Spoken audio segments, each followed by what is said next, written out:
சீமான் பார்த்தீங்கன்னா காங்கிரஸ் பூ போட்டு சாப்பிடுதா, பிச்சை எடுத்துச்சா? நான் கடைக்கு பேசினா மரியாதை கொடுப்பான், இல்லைன்னா திருப்பி அடிப்பாங்க காங்கிரஸ்காரன்.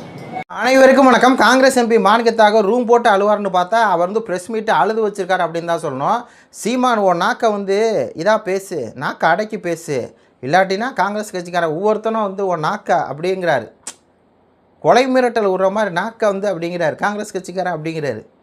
நாம் தமிழ் கட்சிக்காரன் என்ன அப்படிங்கிற மாதிரி தான் இருக்குது. உங்கள் காங்கிரஸில் 4 பேர் இருப்பானுங்கிற சந்தேகம். நாம் தமிழ் கட்சிக்காரங்க எவ்வளோ பேர் இருக்காங்க அப்படிங்கிறது இந்த காங்கிரஸ் எம்பி மாணிக்கத்தாவருக்கு தெரியுமான்னு தெரியல. நாக்கு அடக்கி பேசு, இல்லாட்டினா காங்கிரஸ் கட்சிக்காரன் ஆமாம் நாக்கு அடக்காமல் அப்படியே இது பண்ணி வச்சுருக்காரு சீமானை அப்படிங்கிற மாதிரி தான் இருக்குது. என்னென்னா சீமானை பேசும்போது காங்கிரஸ் கட்சிக்காரங்க வந்து வெக்கமான சூடு சொல்லணும் ஏதேனும் உண்டா, உங்கள் சோத்தில் வந்து மெயினாக உப்பு தான் போட்டு திங்கிறீங்களா அப்படின்னு சொல்லி காங்கிரஸ் கட்சியை போலான்னு பிறந்துட்டாரு. திமுக கூட்டம் ஜெயிச்சு போட்டு அந்த ஈரை காயறதுக்குள்ளே நேராக ஓடி போய் தாவைக்கால சேர்றீங்களே, உங்களுக்கெல்லாம் வெக்கமான சுடு சொன்னா இருக்கா, பதவியை வந்து ராஜினாமா பண்ணிட்டு அதுக்கப்புறம் போய் தாவக்கால் ஜெயிச்சுக்குங்க.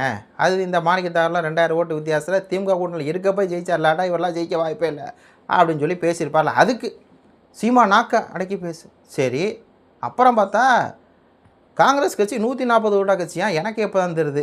அதில் 120 எம்பிக்கள் வந்து இருக்காங்களாம். எங்கள் கட்சி என்ன சாதாரண கட்சியா, நீ 4% தான் வச்சுருக்கிற, ஓ செல்வாக்கு வந்து குறைஞ்சி போச்சு பாரு. காங்கிரஸ் கட்சி வந்து 120 எம்பி இருக்குது. 4 மாநிலத்திலையும் தென்னிந்தியாவில் முழுக்க எங்கள் முதலமைச்சர் தான் இருக்கிறாங்க சீமான் அப்படின்னு சொல்லி சொல்கிறாப்புல. இப்போ நம்ம இந்த ஆளுக்கு பதில் என்ன கொடுக்குறோம் மாணிக்கத்தாவரோன்னா, காங்கிரஸ் கட்சி இந்தியாவை ஆண்ட கட்சி, அதாவது கரும்பு தேஞ்சு கட்டணமாக சொல்லுவாங்களா அந்த மாதிரி ஆளுங்கட்சியாக இருந்தது. இன்றைக்கி எல்லா இடத்துலையும் வீழ்ந்து 14 மாநிலங்களில் ஆட்சியிலே இல்லாமல் வீழ்ந்து ஏதோ 1-2 ஒட்டிக்கிட்டு, அதாவது கேரளாவில், அப்புறம் இங்கே கர்நாடகாவில் கொஞ்சம் ஒட்டிக்கிட்டு, அப்புறம் ஆந்திராவில் கொஞ்சம் ஒட்டிக்கிட்டு, தமிழ்நாட்டில் அப்படி தான் ஆளுங்கட்சியாக இருக்க மாதிரி தான் காட்டுவாங்க. ஏன்னா ஒட்டிக்கிட்டு இருக்காங்களே, அந்த விஜய் பண்ண ஒரு துரோக செயல் தமிழினத்துக்கு, அந்த மாதிரி அவ்வளோதான். ஒட்டு மொத்தமாக இவ்வளோ தான். இதை வச்சுட்டு வந்து சொல்கிறாரு.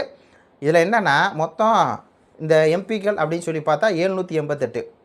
இதில் 543 தான் வந்து நம்ம நாடாளுமன்ற உறுப்பினர். இப்போ எப்படி தமிழ்நாட்டில் 40 நாடாளுமன்ற உறுப்பினர் அந்த மாதிரி, மீதி 245 எப்படி தெரியுமா, அந்த எம்எல்ஏக்கெல்லாம் சேர்ந்து அவங்க ஓட்டு போட்டு ராஜ்யசபா எம்பி ஆகுது. அது மாதிரி தான் இப்போ சமீபத்தில் விஜய் கட்சியில் ஒருத்தர், அதான் காங்கிரஸ் கட்சியை சேர்ந்தவருக்கு விஜய் வந்து சீட்டு கொடுத்தார் இல்லையா, அந்த மாதிரி ஆகிறது. அந்த மாதிரிலாம் சேர்த்து ஒரு 120 எம்பி வந்து இருக்காங்க. அப்போது இதை வச்சுக்கிட்டு நாங்கள் 120 அப்படி வந்து சொல்கிறாப்லையா.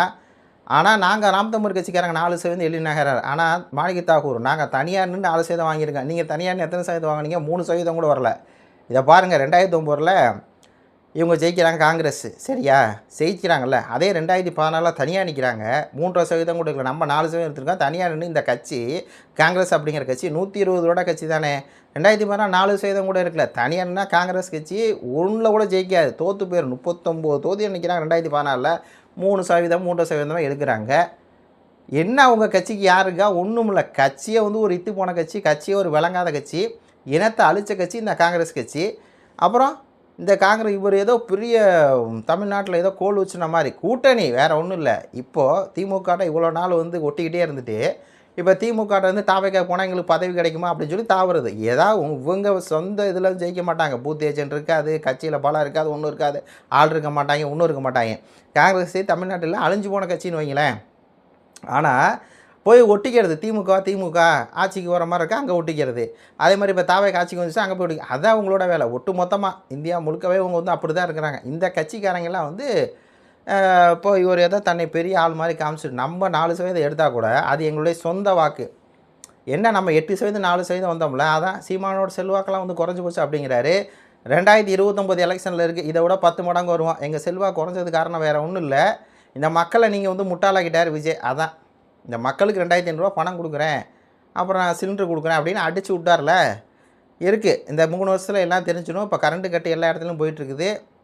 ஆட்சி வந்து திமுகவோட மோசமாக போயிட்டுருக்குது. அது வந்து அடுத்த 2029 தெரிஞ்சு 2029 நாங்கள் யார் அப்படின்னு சொல்லி நாங்கள் வந்து காப்போம். அப்போ நீ வந்து புரிஞ்சுக்குவேன். இதில் என்னென்னா சீமானுக்கு நான் சவால் விட்றாரு.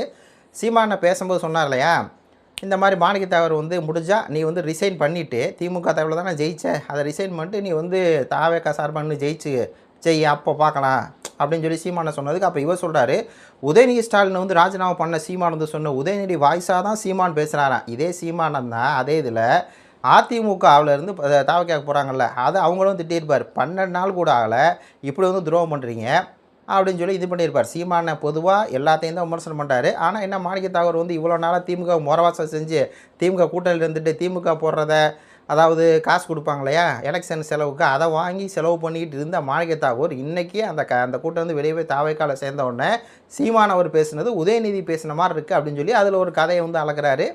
அப்போ சொல்கிறாரு, இந்த மாதிரி உதயநிதி ஸ்டாலின் வந்து காங்கிரஸுடைய ஓட்டை வாங்கி தான் அவர் ஜெயித்தார். அவரை வந்து ரிசைன் பண்ணிட்டா உதயநிதி, சீமான் வந்து அவர் ரிசைன் பண்ண சொல்லிட்டா, நான் வந்து ஓம் பிர்லாவை சந்தித்து நான் என்னோட ரெசிக்னேஷன் சந்திக்க வந்து சர்டிஃபிகேட் கொடுக்குறேன், நான் வந்து ரெடியாக இருக்கேன் அப்படிங்கிறாரு. அதாவது சோத்தில் உப்பு போட்டு திங்கிறாங்கன்னு சீமானு சொன்ன வந்து எவ்வளோ தூரம் வந்து ஒரு கரெக்டான ஒரு வார்த்தை அப்படின்னு சொல்லி பாருங்கள். உதயநிதி ஸ்டாலின் அவருடைய பலம், திமுகவுடைய பலம் என்னங்கிறது தேர்தல் ரிசல்ட்டே தெரிஞ்சிருச்சு. நம்மளுக்கு திமுக பிடிக்கிறன்னா கூட இவர் ரெண்டே சண்டையில் வந்து பார்க்கும்போது திமுகவோட ஓட்டர்ஸ் வந்து 1,40,00,000 பேர் இருக்காங்க. இப்போது நீ எவ்வளோ வாங்கின? 14 லட்சம் என்னமோ தான் வாங்கியிருக்காங்க ஒட்டு மொத்தமாக இந்த எலெக்ஷனில் அவங்க. அப்போ உங்கள் ஓட்டு அவங்களுக்கு ட்ரான்ஸ்ஃபர் ஆகிருக்குமா, அவங்க ஓட்டு உங்களுக்கு ட்ரான்ஸ்ஃபர் ஆகிருக்குமா? உங்கள் கட்சியில் எவனுமே இல்லை, காங்கிரஸ் கட்சியில் எவனுமே இல்லை. இந்த திமுக ஒட்டிகிட்டு இருக்கவன் தான் நீ ஜெயிச்ச. உதயநிதி வந்து உன்னுடைய தெய்வில் ஜெயிச்சாரா? நீ வந்து திமுக வந்து யார் காசு வாங்கினா? உங்கள்கிட்ட இருந்து உதயநிதி காசு வாங்கினாலா, இல்லை உதயநிதி இருந்து நீங்கள் காசு வாங்கினீங்களான்னு பார்த்தா இவங்க தான் உதயநிதி காசு எல்லாம் பண்ணியிருக்காங்க. அப்போது இந்த கேள்வியை கேட்டவுடனே இவர் பெரிய என்னமோ நான் வந்து சவால் வரேன். ஏன்னா இதெல்லாம் ஒரு வெற்றி சவால் தானேங்க. இவர் என்ன தனியாக நிற்கவா போகிறாரு, அந்த பதவி என்ன ராஜினாமா பண்ண போகிறார்? ஒன்றும் இல்லை.